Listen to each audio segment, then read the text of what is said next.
Best Friend. One-shot story written by Zai. Mabilis na bumulusok pa ibaba ang isang kotse. Sakay niyo ng magkaibigang Mia, Wendy at Oliver na boyfriend ng una. Nawalan sila ng preno habang binabagtas ang kahabaan ng daan pabalik sa kanilang lugar. Si Mia na nasa unahay panay sigaw na lamang. "Babe, do something!" "Paano?" Hindi pa natatapos ang salita ni Oliver ay humampas na ang kanilang sinasakyan sa malaking puno.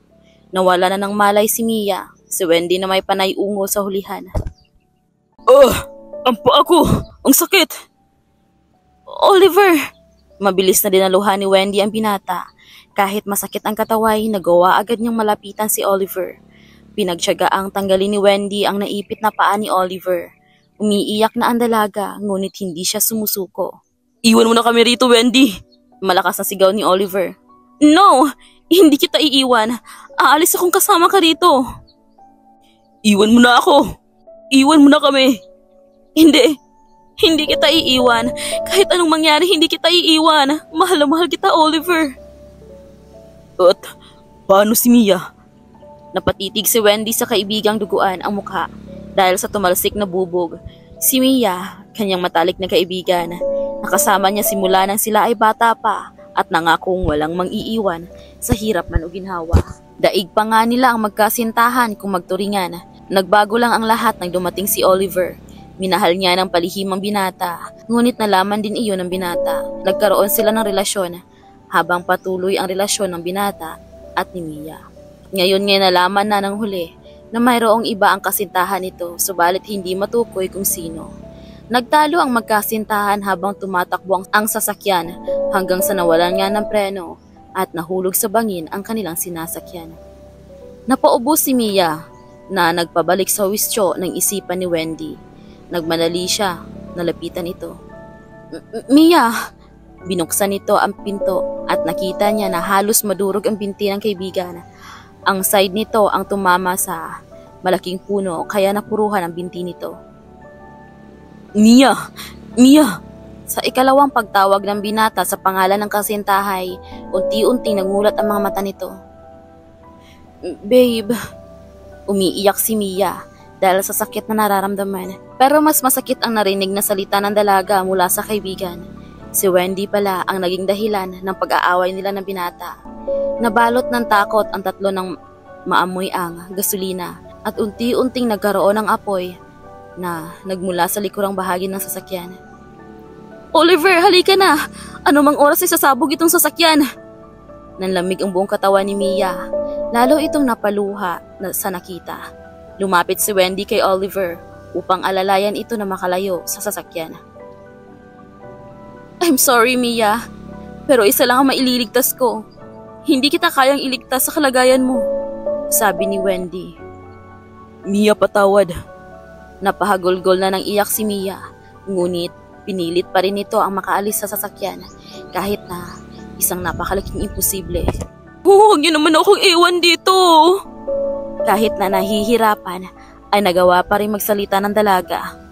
Nakatayo pa rin si Oliver at Wendy sa gilid ng sasakyan. Nakapatong ang kanang kamay ng binata sa balikat ng dalaga upang alalayan ito. "Patawad, Mia." Nanlupaypay si Mia, tanda ng pagsuko. Ngunit ang hindi nito matanggap ay kung bakit sa dinami-rami ng babae sa mundo, si Wendy pa ang magiging kanyang karibal sa puso ni Oliver. "Bakit?" Naitanong ng dalaga habang nakikitang papalayo ang dalawa. Bakit ninyo ito nagawa sa akin? Bakit ikaw pa, Wendy?" Huminto sa paglalakad ang dalawa. Nang may halos 5 dipa na ang kanilang agwat, tanaw nila ang pagsakop ng apoy sa sasakyan at nakikita rin nila si Mia umiiyak bago tuluyang lamunin ng apoy ang sinasakyan ng dalagay. Nagawa pa nitong sumigaw. "Wendy, nangako tayo sa isa't isa, hindi ba? Nangako tayo na hindi tayo maghihiwalay. Kaya't sasamahan kita kahit saan ka magpunta. At ikaw, Oliver, mahal na mahal kita. Sayang nga lang dahil hindi ka naging tapat sa akin. Simula ngayon magiging malaya ka ng ngunit hindi sa iyong pangungot. Dadalawin kita roon. Sinakop na ng apoy ang sinasakyan ni Mia.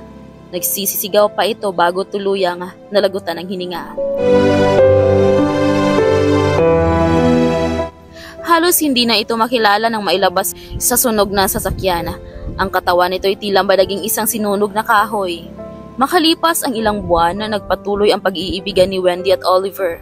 Pero ngayon lantara na, hindi tulad ng dati na palihim lamang. Lumalabas sila once a week, kumakain sa labas, at kung ano-ano pa. Masaya sila na para bang walang anumang nangyari. Akala nila ay habang buhay na silang ganon. Masaya na para bang walang problema. Nagsimulang magulo ang tahimik nilang buhay sa isang panaginip ni Oliver. Nasundan pa ng isa, dalawa hanggang sa sunod-sunod na itong nananaginip. Isang babaeng naaagnas ang nakatayo sa may paahan ng binata. Nag-aabang lamang doon. Animoy nakangiti dahil sa labas ang pantay-pantay nitong ngipin. Halos gabi-gabing nananaginip si Oliver, ngunit iba ang nangyayari kay Wendy. Hindi ito nananaginip lamang, kundi totoong nangyayari sa dalaga. Kahit saan siya magpuntay, hindi siya nilulubayan ng babaeng nakaputi. Pero hindi makilala kung sino dahil nakayuko ito. Minsan, nasa loob ng comfort room sa isang mall si Wendy. Bigla na lamang nagbukasan ang lahat ng gripo ng sabay-sabay. Patay sindi rin ang mga ilaw. Tanging siya lang naman ang tao roon. Anong nangyayari? Labis na nahintatakutan ang dalaga sa nasaksihan. Pero pilit niyang nilalabanan iyon. Tinakbo niya ang pintuan ngunit hindi mabuksan. Para bang may taong naglock doon. Please naman! Mabuksan ka na! Lalo siyang nahintakutan nang may narinig siyang malakas na halakhak at muling nabuksan ang mga gripo. Halos nasa 1 oras din siyang nasa loob ng comfort room at halos mawalan din siya ng hininga. Bukod pa ro'y nakakaamoy siya ng mabahong amoy, malansa at amoy na bubulok. Kinakalampag na niya pa ulit-ulit ang pinto ngunit walang epekto. Wala nga, nakikinig sa kanya. Kapag nalaman ko lang kung sino ang nananakot sa akin, humanda ka. Mata mo lang ang walang latay. Lakas loob pa niyang sabi. Hindi siya bumibitaw sa seradora. Maya-maya pa ay nakarinig siya ng yabag sa likuran ng pinto. Nilakasan na niya ang katok. Nagbabaka sakali na marinig siya. Anong ginagawa mo? Bakit hindi mo binubuksan ang pinto? Inis na tanong ng babaeng kanina pa gustong pumasok. Napaawang na lamang ang bibig ni Wendy. Biglang nawala ang takot na nararamdaman niya. Mabilis na lamang niyang hinarap ang salamin upang sana ay ayusin ang sarili. Pero ibang imahe ang kanyang nakita. Ah! Miss! Kung galit ka dahil nauna ako sa'yo, sana'y magbanyo ka na lang. Sa halip na nagkulong ka dito. Namumutla pa si Wendy nang pagbagsakan siya ng pinto ng babaeng lumabas na rin. Hindi na rin siya nakapag-ayos ang sarili. Nagdudumali na rin siyang lumabas ng comfort room dahil sa labis na takot. At habang naglalakad ay nakayoko ito. Iniisip kung totoo ba ang kanyang nakita sa harap ng salamin. Mia. Binundol siya ng kaba dahil sa nakalarawang anyo ng yumaong kaibigan. Tinawagan niya si Oliver upang sabihin ang nangyari ngunit hindi niya makontak ang binata. Hanggang sa pag-uwi ay tinawagan pa rin niya ito ngunit out of coverage na ang cellphone nito. Oliver, nasan ka na ba? Sagutin mo naman ang tawag ko, please. Hindi na niya sasagutin ang iyong tawag dahil wala na siya. Nanindig ang balahibo ni Wendy. Boses iyon ni Mia at walang ibang tao sa kanyang silid kundi siya lamang. Hindi! Hindi ito totoo. Tinatakot mo lamang ang iyong sarili, Wendy. Huwag kang matakot dahil hindi ka nag-iisa. Sasamahan kita kahit saan ka magpunta. Hindi ba iyan naman ang pangako natin sa isa't isa? Nilingon ni Wendy ang kaibigan. Ah! Hindi! Hindi ka totoo! Patay ka na! Nakalutang sa hangin si Mia. Sunog ang katawan nito, ngunit duguan pa rin ang mukha. Hindi pa ako patay, Wendy. Nakikita mo ako, hindi ba? Nakakausap. At pwede mo rin akong hawakan. Lumapit sa kinatatayuan ni Wendy ang multo ni Mia. Naamoy ng dalaga ang malansang katawan ng kaibigan. At habang papalapit ang kaibigay, pasidhi rin ang naamoy niya. Halos ikasuka na niya ang mabahong amoy na iyon. Napahawak pa nga siya sa tapat ng sikmura at natakpan ang bibig. Lumapit si Mia sa kanya, umikot at huminto sa likuran ng dalaga. Bakit hindi mo ako iniligtas, Wendy? Patawad, Mia. Hindi ko intensyon na gawin iyon sa'yo. Pero wala na akong pagpipilian. Mayroon, Wendy. Mayroon kang pagpipilian. Sadyang hindi mo lang ako iniligtas dahil sa saki mong pagmamahal sa nobyo ko. Tumaginting ang boses ni Mia sa apat na sulok ng silid. Nagmistula itong isang white lady sa kasuotang puting-puti. Pero ang kataway na aagnas. Natigagal sa Wendy. Ilang minuto siyang hindi nakapagsalita. Kaya't sinamantala iyon ni Mia. Pagbabayaran mo ang ginawa mo sa akin, Wendy. Magbabayad ka! Umihip ang pagkalakas-lakas na hangin kahit saradong-sarado naman ang buong silid. Nagsiliparan ang lahat ng gamit ni Wendy. Ang unan, lampshade at kung ano-ano pa na hintatakotan ng dalaga. Lalo pat nakikita niyang umaapoy ang mata ni Mia. Sumigaw ng sumigaw si Wendy. Nagbabaka sakali na may makarinig sa kanya. Walang tutulong sa iyo, Wendy. Tulad nung humingi rin ako ng tulong sa inyo. Hindi niyo man lang ako tinulungang iligtas. Magdurusa ka rin tulad ko. Lumapit si Mia sa kaibigan. Hindi tayo magkakahiwalay, hindi ba? Best friend forever tayo, di ba? Kaya nandito lang ako sa tabi mo. Nagbabantay sa'yo.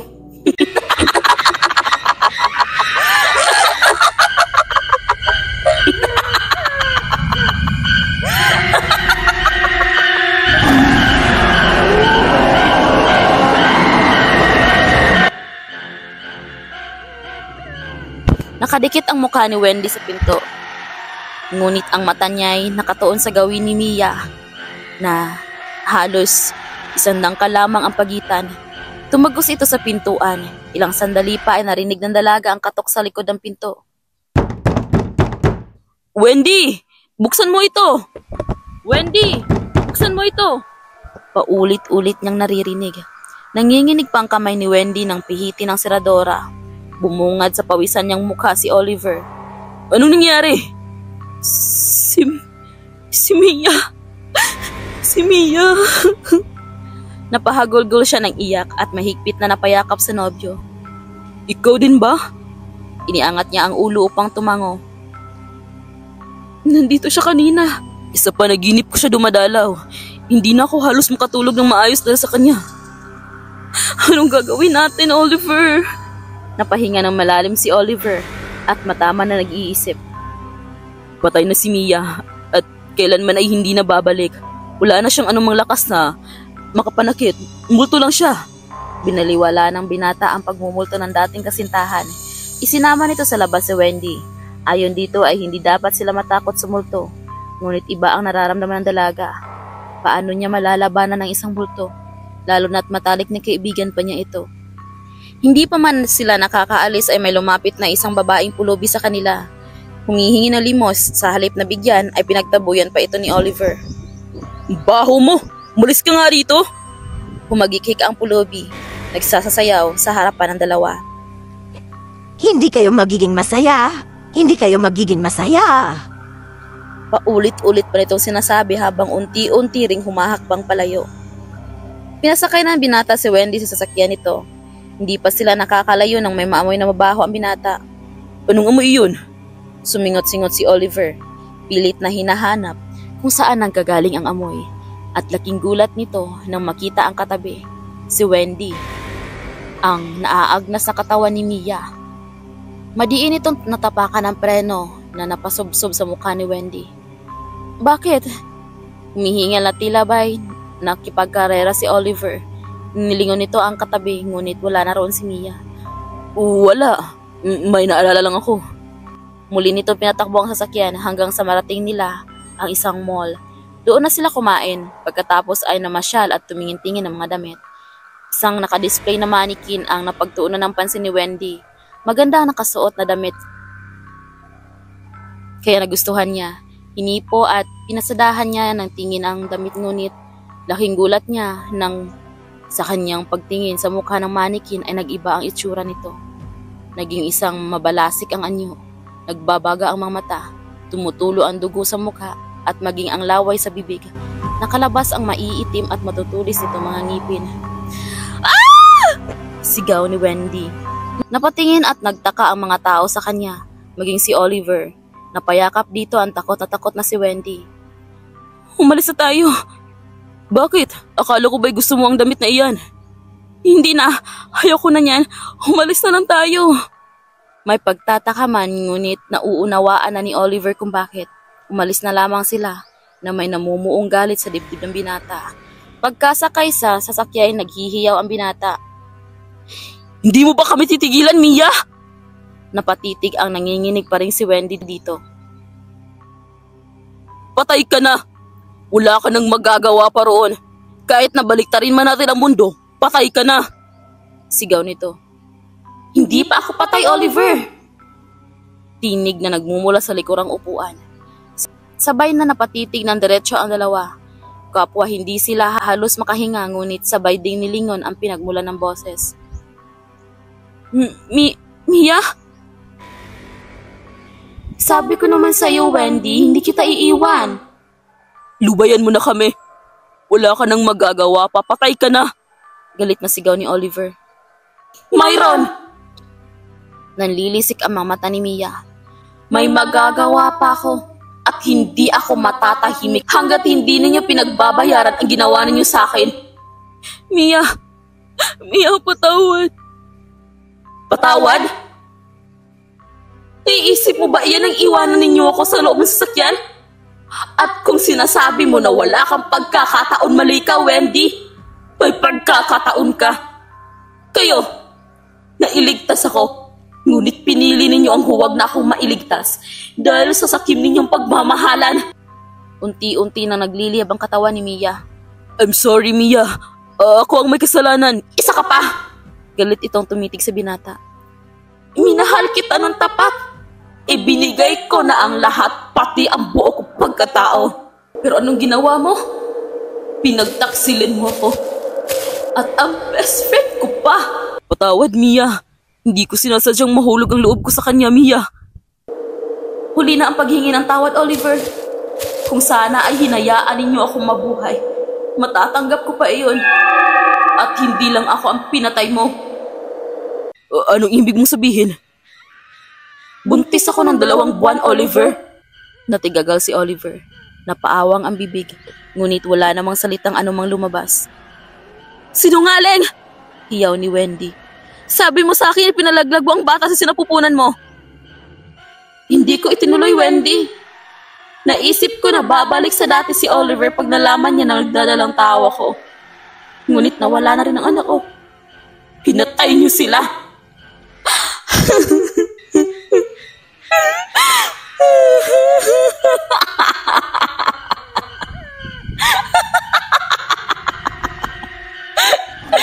Gusto mo bang makita ang ating anak, Oliver?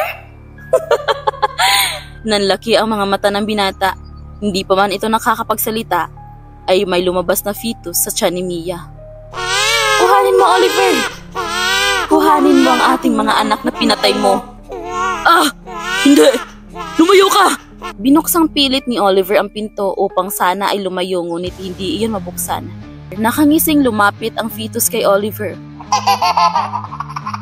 Malakhak naman si Mia at nagsisimula namang mag-apoy ang buo nitong katawan.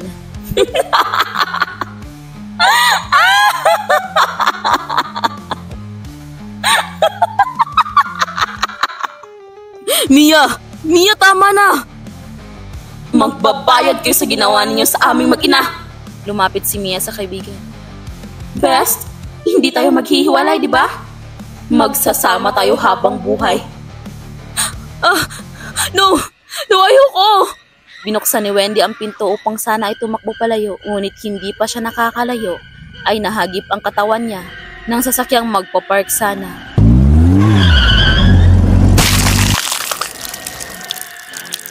Nabuwal ang dalaga at napatama ang ulo sa nakaumbok na semento. Bago panawan ng ulirat si Wendy ay nakita pa niyang nakatayo sa di kalayuan si Mia. Nakangiti ito at kumaway sa kanya. Si Oliver na may tuluyan ang nalagutan ng hininga sa loob ng sasakyan. The end.